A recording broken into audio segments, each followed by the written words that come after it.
Hello everyone, and welcome back to another episode of FFB from the 50, where we tackle every issue from both sides of the field. Brought to you by JDP Media. I am your host, Dan Amsler, and today we're going to take a look back at Week 1, take a look forward to Week 2.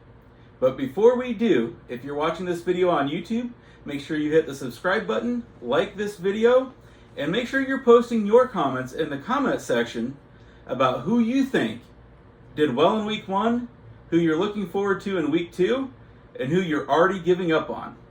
All right, here we go. Let's take a look back at the 5 players in fantasy football from Week 1 that I feel are on the rise.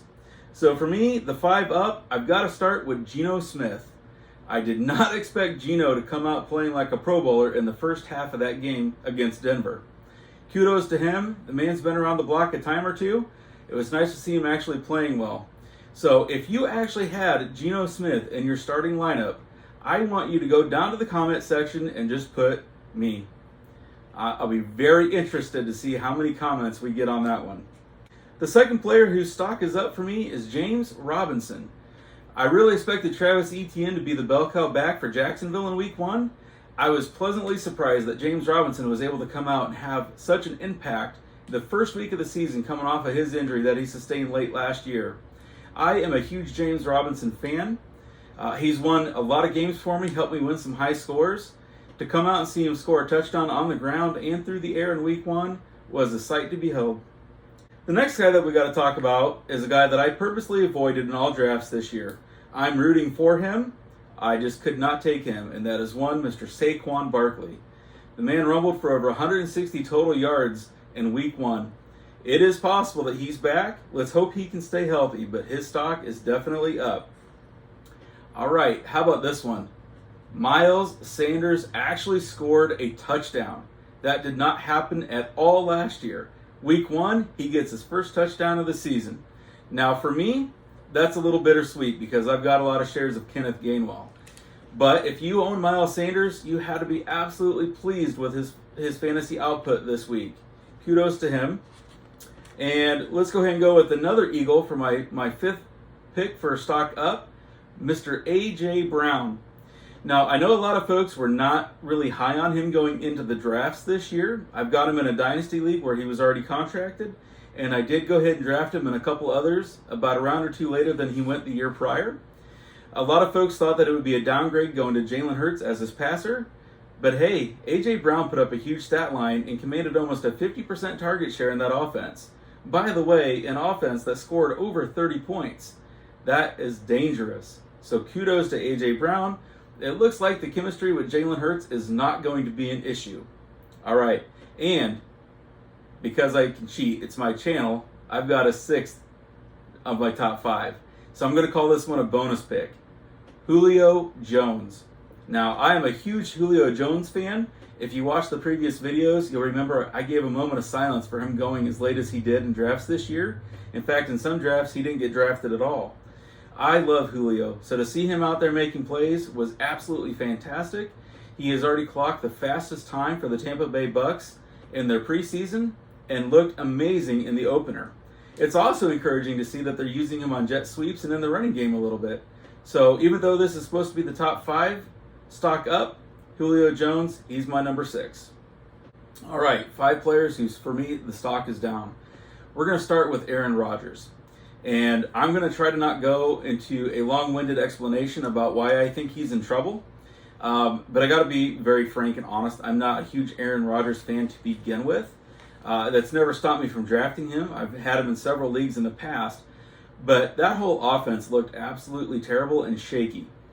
And let's start with the offensive line. Aaron Rodgers was getting slammed and sacked and hit repeatedly and actually had to leave the game for a couple of snaps. If he keeps taking that kind of abuse at his age, I don't think he's going to be in there long. The next problem that I have with him is the chemistry with his receivers. Now, it's not his fault that Christian Watson dropped a wide open touchdown pass, but you could tell the chemistry was missing. Now, Aaron Rodgers has been very vocal, coming out and talking about his wide receivers, their lack of experience, and his lack of chemistry with them. But let's not forget, Aaron Rodgers had a chance to attend OTAs and build chemistry with these guys. Instead, he was out touring the world with his girlfriend. Now, Aaron, if you see this video, I'm calling you out for that. You can't sit there and say you're going to be the team leader and that it's these wide receivers' fault that you don't have chemistry when you didn't show up to build that chemistry after they got drafted at OTAs. That's on you as much as it is on them. All right, next one whose stock is down is Allen Robinson. Now, I only have one share of Allen Robinson across my leagues, and I'm glad to say that that's the case. I had high hopes for Allen Robinson, but he actually looked, I don't want to call him lazy, but very disinterested on a lot of the routes that he was running. And at one point, when Matt Stafford came over to the sideline, it almost looked like he mouthed to Sean McVay that Allen Robinson gave up on his route. The production would tend to say that that's probably the case or that something was missing. There is no reason that Allen Robinson should only have one catch. So for me, Allen Robinson is number 2. All right, number 3 for stock down is another wide receiver, but this guy's stock is down not because of anything he did, but because of quarterback play. And I'm talking about CeeDee Lamb. CeeDee Lamb's stock is down because of what happened to Dak Prescott. So as we know, Dak Prescott broke his thumb. He is out at least 4 weeks, but could be up to 8 weeks. And Cooper Rush is going to be the starting quarterback for the Dallas Cowboys. When I look at what's going on with CD, it is not a matter of talent or effort, but it reminds me a lot of a few years back when I drafted Antonio Brown, and he was doing really, really well for me until Ben Roethlisberger went down. Charlie Batch came in as a solid backup quarterback, but Antonio Brown's production obviously dropped, and I think that's what's going to happen to CeeDee Lamb. I am very concerned that Cooper Rush will not be able to maximize CeeDee Lamb's talents, and we're going to see a drop-off, at least until Dak Prescott comes back, and maybe even a week or two afterwards as Dak gets used to holding that ball again. All right.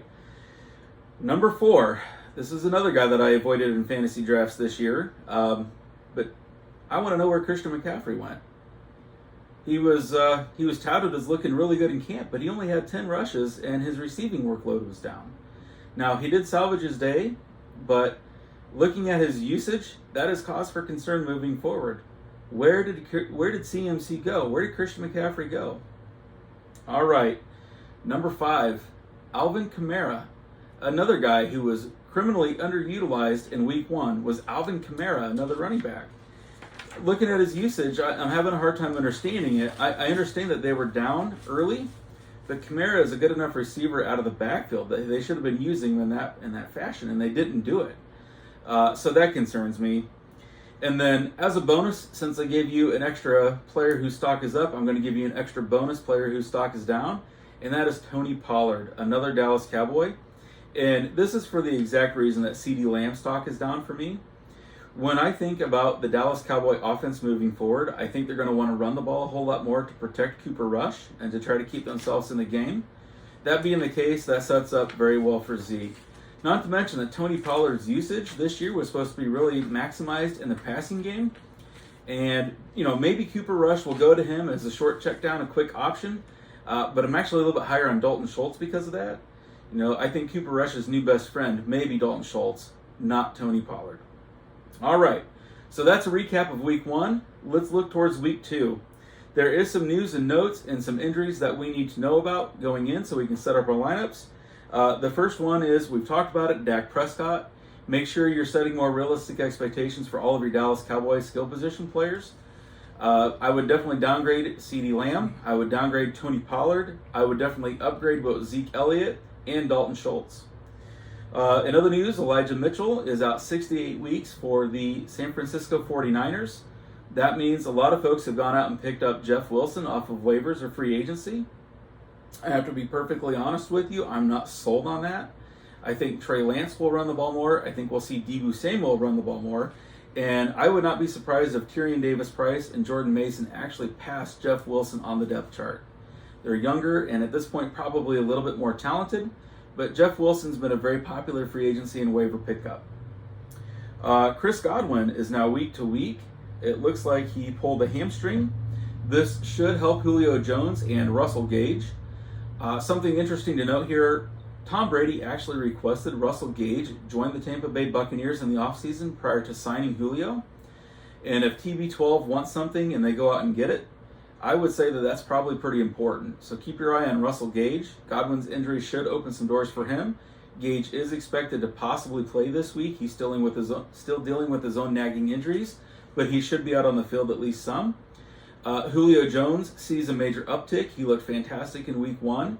I know he was a non-participant, did not participate in practice today on Wednesday due to a knee injury, but my assumption is that's probably just a Veterans Day off.